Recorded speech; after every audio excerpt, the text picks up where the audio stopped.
சப்பாத்தி, தோசை, இட்லி, பொங்க சாதம். Hi friends, welcome to Cook with Sangeetha.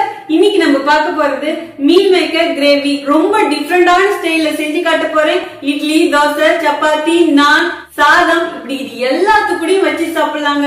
அவ்வளவு சூப்பரா இருக்கும். இது எப்பயும் செய்யற ஸ்டைல் கிடையாது. ரொம்ப ரொம்ப டிஃபரெண்டா இருக்கும். உள்ள நான் நிறைய டிப்ஸ் கொடுக்க போறேன். கண்டிப்பா அதை ஃபாலோ பண்ணீங்கன்னா உங்களுக்கும் இதே டேஸ்டே கிடைக்கும். ரொம்ப ரொம்ப சிம்பிளான ரெசிபி. யார் வேணாலும் செய்யலாம். கண்டிப்பா இந்த ரெசிபி உங்களுக்கு ரொம்ப யூஸ்ஃபுல்லா இருக்கும். நம்ம சேனலை யாரெல்லாம் என்ன சப்ஸ்கிரைப் பண்ணலையா சப்ஸ்கிரைப் பண்ணுங்க. கீழே இருக்கிற பெல் பட்டன்ல மறக்காம ஆல் கொடுங்க. அப்பதான் நான் போடுற வீடியோ உங்களுக்கு உடனே வரும். வாங்க இப்ப எப்படி செய்யறதுன்னு பாக்கலாம். இப்போ மீல் மேக்கர் கிரேவி செய்ய ஸ்டார்ட் பண்ணிடலாம். ஸ்டவ் ஆன் பண்ணி ஒரு பாத்திரம் வச்சுட்டேன். தேவையான அளவு எண்ணெய் விட்டுக்கலாம். தேங்காய் எண்ணெய் தான் நான் விடுறேன். தாளிப்புக்கு தேவையான மசாலா எல்லாம் பார்த்தலாம். 2 ஏலக்காய், 4 லவங்கம், 2 பட்டை, 10 மிளகு, சின்னதா 2 பீஸ் ஜாதி பத்திரி, கல்பாசி கொஞ்சமா, 2 அன்னாசி மட்டும் உடைச்சு வச்சிருக்கேன். இப்ப இது எல்லாத்தையும் இந்த எண்ணெயிலே போட்டுக்கலாம். இதெல்லாம் நல்லா பொரியட்டும். மசாலா ரொம்ப போடக்கூடாது. நீங்க எவ்வளவு மீல் மேக்கர் எடுக்கிறீங்களோ, எந்த அளவுக்கு குழம்பு வைக்கணும்னு நினைக்கிறோமோ அதுக்கு தகுந்த மாதிரி எடுக்கணும். இன்னைக்கு நம்ம 1/4 கிலோ மீல் மேக்கர் வச்சு செய்ய போறோம். அதுக்கு தகுந்த மசாலா நான் போட்டிருக்கேன். இஞ்சி பூண்டு பேஸ்ட் 2 டீஸ்பூன் போட்டுக்கலாம்.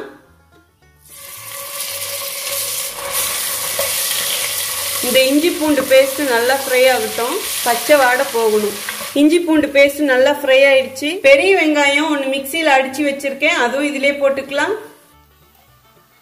இப்ப இதுவும் நல்லா கிளறி கொடுங்க. 2 தக்காளி நல்லா பழமா எடுத்து மிக்சியில அடிச்சு வச்சிருக்கேன். அதுவும் இப்ப இதுலயே ஊத்திக்கலாம். இந்த கிரேவிக்கு வெங்காயம், தக்காளி ரெண்டுமே மிக்சியில அடிச்சுதான் ஊத்தணும். இப்ப இதுவும் நல்லா கிளறி கொடுங்க. இந்த தக்காளி நல்லா பச்சை ஸ்மெல் போற வரைக்கும் வதக்கிக்கலாம். மஞ்சள் பொடி 1/4 டீஸ்பூன் போட்டுக்கலாம். மிளகாய் பொடி 2 டீஸ்பூன் போட்டுக்கலாம். நீங்க உங்க காரத்துக்கு ஏற்ப போட்டுக்கோங்க. 2 டீஸ்பூன் மல்லிப்பொடி போட்டுக்கலாம். கரம் மசாலா 1 டீஸ்பூன் போட்டுக்கலாம்.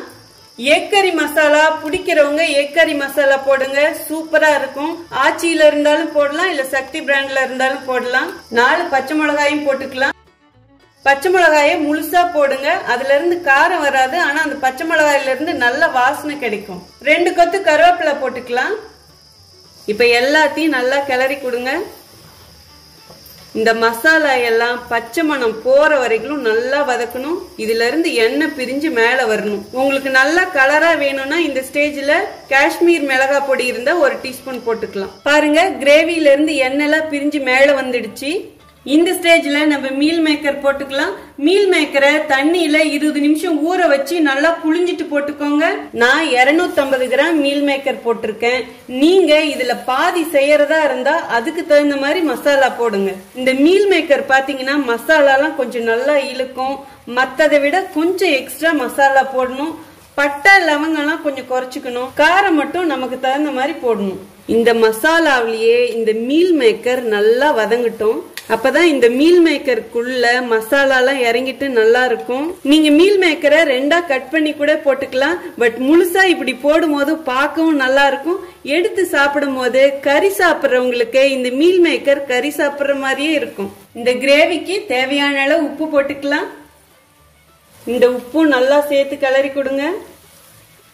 நீங்க ட்ரையா பண்றதுன்னா இதே மாதிரியே செஞ்சுட்டு மேல கொஞ்சம் தேங்காய் துருவல் போட்டு நல்லா வதக்கிட்டு எடுங்க. சூப்பரா இருக்கும். ரசம் சாதம், தயிர் சாதம், ஈவன் சப்பாத்திக்கு வச்சு கூட அந்த மாதிரி ட்ரையா செஞ்சா சாப்பிடலாம். இப்ப நம்ம செய்யற மீல் மேக்கர் குழம்பு எதுக்கு வேணாலும் இந்த கிரேவி வச்சு சாப்பிடலாம். பழைய சாதம் 1 கைப்பிடி, அது மேல இந்த குழம்பு ஒரு மீல் மேக்கர் வச்சு சாப்பிட்டு பாருங்க. சும்மா அப்படி இருக்கும். இப்ப ஒரு 2 மினிட்ஸ் இதை க்ளோஸ் பண்ணி வச்சிடலாம். அதுக்கப்புறம் எடுத்து பார்க்கலாம். நான் ஒவ்வொரு ஸ்டெப் பை ஸ்டெப்பா உங்களுக்கு சொல்றேன். இதே மாதிரியே ஃபாலோ பண்ணுங்க. உங்களுக்கு கேட்க சில டைம் போரா இருக்கலாம். ஆனா இதே மாதிரி செஞ்சீங்கன்னா தான் உங்களுக்கு இந்த டேஸ்ட் கிடைக்கும். 1/4 கிலோ மீல் மேக்கர்ல நம்ம செய்யறோம். அதுக்கு தகுந்த மாதிரி நான் 1 தேங்காய் மிக்சியில போட்டு அரைச்சு வச்சிருக்கேன். 1 லிட்டர் தண்ணி ஊத்தி அரைச்சு வச்சிருக்கேன். இதுக்கு ஒரு வேலை இருக்கு. அதை எப்படி செய்யறதுன்னு உங்ககிட்ட காட்டுறேன். இந்த தேங்காய் அரைச்சதை எடுத்துக்கோங்க கையில. இன்னொரு பாத்திரம் வச்சுக்கோங்க. இந்த தேங்காய் அரைச்சதை இப்படி கையிலேயே வடிகட்டுங்க. இந்த ரெசிபிக்கு ஃபில்டர்ல வடிகட்டாதீங்க, கையில வடிகட்டணும். ஏன்னா தேங்காய் அங்கங்க கொஞ்சம் இருக்கணும். வெறும் தேங்காய் பாலையும் ஊத்தக்கூடாது, ஆனா கொஞ்சம் தேங்காய் இருக்கணும். இங்க பாருங்க, இந்த சக்கையை கீழே போட்டுருங்க. பாருங்க, இப்படி கையிலேயே புளியணும். கொஞ்சம் அப்படியே இப்படி இதுல கீழே விழும், அது இருக்கணும். அதுக்காக தான் இந்த மாதிரி. மீல் மேக்கர் அந்தாண்ட வெந்துட்டு இருக்கு பாருங்க. அதுக்குள்ள இந்த தேங்காயை நம்ம ரெடி பண்ணிக்கலாம். இங்க பாருங்க, கொஞ்சம் கொஞ்சம் தேங்காய் இருக்கணும், ஃபுல்லா சக்க சக்கையா இருக்க கூடாது. அவ்வளவுதான். இந்த அளவு எடுத்தீங்கன்னா கரெக்டா இருக்கும்.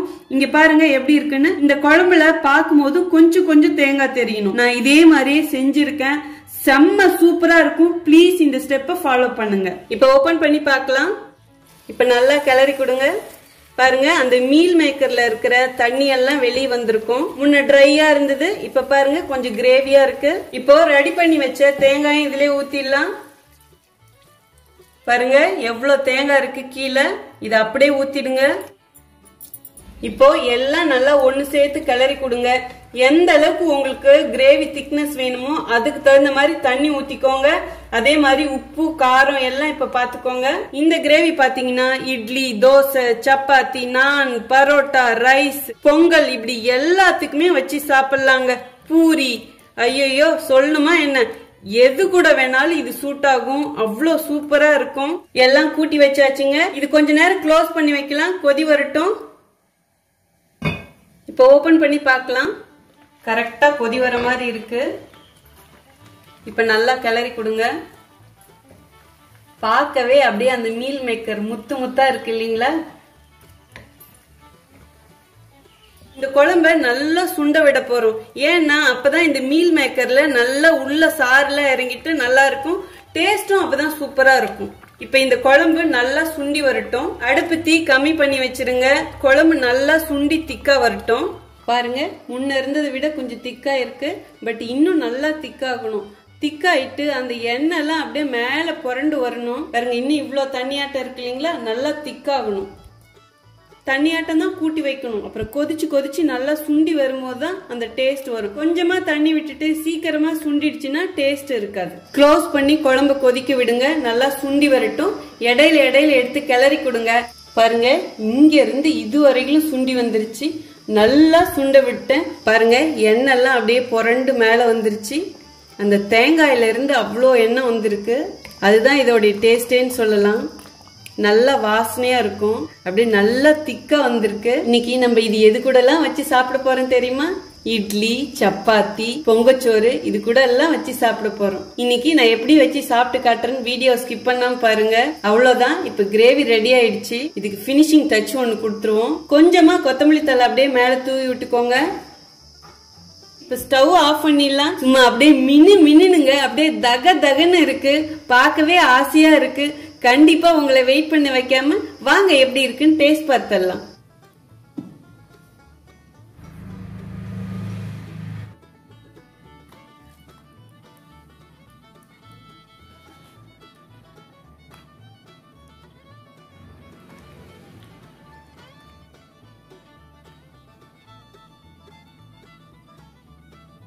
அவ்வளவுதாங்க.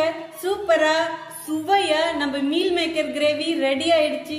பாருங்க, இங்க ஒரு மினி உலகமே இருக்கு. பொங்கசோறு, இட்லி, நெய் தோசை, சப்பாத்தி. இன்னைக்கு இது எல்லாத்துக்கூடயும் வச்சு சாப்பிட போறோம். எதுக்கு நான் இவ்வளவும் காட்டியிருக்கேன்னா, இது கூட எல்லாம் நீங்க செஞ்சு வச்சு சாப்பிட்டீங்கன்னா செம்ம சூப்பரா இருக்கும். இந்த கிரேவி பொறுத்த வரைக்கும் நான் ஆல்ரெடி சொன்னதான், பழைய சாதத்து கூட வச்சு சாப்பிட்டீங்கன்னா அவ்வளோ சூப்பரா இருக்கும். இந்த ஒரு கிரேவி வச்சு ஒரு நாளைக்கு ஓட்டலாம். கண்டிப்பா இன்னைக்கு இந்த ஒரு கிரேவி தான் எங்க வீட்டுல ஃபுல் டே சாப்பிட போறோம். வேற எதுவும் நான் பண்ண போறது கிடையாது. கொஞ்சம் கஷ்டமா தான் இருந்தது இது எல்லாம் எனக்கு பண்றதுக்கு. சப்பாத்தி, தோசை, இட்லி, பொங்க சாதம். ஆனா உங்களுக்காக தான் இதை பண்ணேன். இந்த ரெசிபி உங்களுக்கு பிடிச்சிருந்தா செஞ்சு பாருங்க. செஞ்சு பார்த்துட்டு கமெண்ட் பாக்ஸ்ல எப்படி இருக்குன்னு சொல்லுங்க. உங்களுக்கு பிடிச்சிருந்தா உங்க ஃப்ரெண்ட்ஸ் அண்ட் ஃபேமிலிக்கு ஷேர் பண்ணுங்க. இப்ப நான் எப்படி இருக்குன்னு டேஸ்ட் பார்த்துறேன். எனக்கு ரொம்ப பிடிக்கிறது பொங்கசோறு தான். கண்டிப்பா நான் பொங்கசோறுல இருந்து ஸ்டார்ட் பண்றேன். பொங்கசோறு கறி குழம்பு ஒரு பெஸ்ட் காம்பினேஷன். இந்த குழம்பும் கறி குழம்பு மாதிரியே தான் இருக்கும். அதுக்காக தான் நான் ஃபர்ஸ்ட் பொங்கசோறு எடுத்தேன். சாப்பிட்டு பார்த்துடலாம். வாவ், வாய்க்குள்ள போகும்போதே சும்மா லபக்குன்னு போகுது. அவ்வளோ டேஸ்டா இருக்கு. செம்மையா இருக்குங்க. ஏன்னா நாங்க எப்பயுமே செஞ்சு சாப்பிடுவோம். பொங்க சோறுக்கும் இந்த மீல் மேக்கர் கிரேவிக்கும் அவ்வளோ நல்லா இருக்கும். கொஞ்சம் திக்கா செய்யணும் கிரேவி, அப்பதான் எல்லாத்துக்கும் வச்சு சாப்பிட முடியும். இப்ப இட்லிக்கு பாத்திரலாம். கிட்டத்தட்ட கறிக்குழம்பு மாதிரியே தான். இட்லியும் கறிக்குழம்பும் வச்சு சாப்பிட்டா எப்படி இருக்குன்னு சொல்லணுமா என்ன? இப்ப இட்லியும் சாப்பிட்டு பாத்துருவோம். ஆஹா வரும் அடிச்சு காலே இல்லைங்க. நிஜமா என்னடாப்பா இந்த சங்கீதா பிள்ளை என்னென்னமோ சொல்லுதுன்னு நினைக்காதீங்க. நிஜங்க, நான் சொல்றது உண்மை. அதை செஞ்சு பார்த்தா மட்டுமே தெரியும். இப்ப தோசை மீல் மேக்கர் நிறைய போடுங்க, எடுத்து சாப்பிட நல்லா இருக்கும். ஒவ்வொரு ரூபாய்க்கும் ஒரு மீல் மேக்கர் வச்சோமா 10 ரூபா சாப்பிட்டா வயிறு நிறைஞ்சிடும். ஆஹா ஓஹோ ஐயோ அப்படி இருங்க. நிஜமாங்க செஞ்சு சாப்பிட்டு பாருங்க. இந்த தோசை வாசத்துக்கும் அப்படியே வாசனையா இருக்கு. அந்த தோசை டேஸ்ட் தோசைக்கு அள்ளுதுங்க. சப்பாத்திக்கு பாத்துருவோமா? சப்பாத்திக்கு அள்ளுதா கிள்ளுதான்னு பாத்துருவோம். பழைய சாதம் இல்லை, இருந்திருந்தா அதையும் உங்களுக்கு காமிச்சிருப்பேன். ஆஹா சொல்லவே நாங்க செஞ்சிடுங்க, நம்பி செய்யுங்க, இறங்கிடுங்க. நிஜமாங்க அவ்வளோ சூப்பரா இருக்கு. நான் திரும்ப திரும்ப சூப்பர் சூப்பர் சொல்றேன்னு நினைக்காதீங்க. செம்மையா அட்டகாசமா இருக்கு, சான்ஸே இல்லை. இந்த ஒரு குழம்பு போதும், நீங்க ஒரு நாள் ஃபுல்லா வச்சு ஓட்டலாம். யாராவது கெஸ்ட் வரப்ப இந்த மாதிரி செஞ்சு கொடுங்க, சூப்பரா இருக்குன்னு சொல்லுவாங்க. அவ்வளோ சூப்பரா இருக்கு. கண்டிப்பா இந்த ரெசிபி உங்களுக்கு பிடிச்சிருக்குன்னு நான் நம்புறேன். நான் சாப்பிட்டு முடிச்ச உடனே எங்கள் பையன் சாப்பிட வந்துட்டாங்க. உங்களுக்காக தான் நம்ம வியூவர்ஸும் கேட்டாங்க. கிருஷ்ணா வாயிலிருந்து எச்சி வழுகுது. நீ கிருஷ்ணா ஃபர்ஸ்ட் டைமா நம்ம வீடியோவில் வராங்க, சாப்பிட்டு கட்டுறாங்க. எப்படி இருக்குன்னா ஓகே சாப்பிடு. ஸோ கிருஷ்ணா வந்து பயங்கர டேஸ்டாக இருங்க. நல்லா இல்லைன்னா நல்லா இல்லைன்னு சொல்லிடுவாங்க. கிருஷ்ணாவுக்கு இது ரொம்ப பிடிக்கும். பொங்க சோறும் இந்த மீல் மேக்கர் குழம்பும் பிடிக்கும். லாஸ்ட் வீக் நான் செஞ்சேன், கேட்டுக்கிட்டே இருந்தாங்க திரும்ப செஞ்சு கொடுங்கன்னு. ஸோ இந்த ரெசிபி நல்லா இருந்ததுனால உங்களுக்கு செஞ்சு காட்டணும்னு நினைச்சேன். நீங்களும் ட்ரை பண்ணி பாருங்க. லைக் பண்ணுங்க, ஷேர் பண்ணுங்க, கமெண்ட் பண்ணுங்க, வீடியோ வாட்ச் பண்ணுங்க. தேங்க்யூ தங்கம், தேங்க்யூ செல்லக்குட்டி. சாரி, என் சன் உங்களுக்கு இன்ட்ரடியூஸ் பண்ண மறந்துட்டேன். என் சன் நேம் வந்து ஸ்ரீகிருஷ்ணா, 5th ஸ்டாண்டர்ட் இப்போ படிக்கிறாங்க. நம்ம சப்ஸ்கிரைபர்ல ஒருத்தர் கேட்டிருந்தாரு உங்க சன்னும் வர சொல்லுங்கன்னு சொல்லிட்டு. ஸோ உங்களோட விருப்பம் தான், உங்களுக்காக தான் இன்னைக்கு எங்க சன் வந்திருக்காங்க. ஸோ உங்களுக்கும் பிடிச்சிருக்குன்னு நான் நம்புறேன். பிடிச்சிருந்தா நம்ம கிருஷ்ணாவுக்கு அப்படியே ஒரு தம்ஸ் அப் கொடுத்துருங்க. சரி கிருஷ்ணா, டாட்டா, பாய் பாய். அவ்வளோதாங்க, நம்ம வீடியோ முடிவுக்கு வந்துருச்சு. உங்களுக்கு என்ன ரெசிபி வேணுமோ ப்ளீஸ் மறக்காமல் கமெண்ட் பாக்ஸில் சொல்லுங்கள். கண்டிப்பாக நான் செஞ்சு காட்டுறேன். நம்ம சேனலை நீங்கள் புதுசாக பார்க்குறவங்களா இருந்தால் சப்ஸ்கிரைப் பண்ணுங்கள். பக்கத்தில் இருக்கிற பெல் பட்டன்லேயும் ஆல் கொடுங்க. அடுத்த ஒரு நல்ல வீடியோவில் உங்களை சந்திக்கிறேன். See you, bye bye, love you all.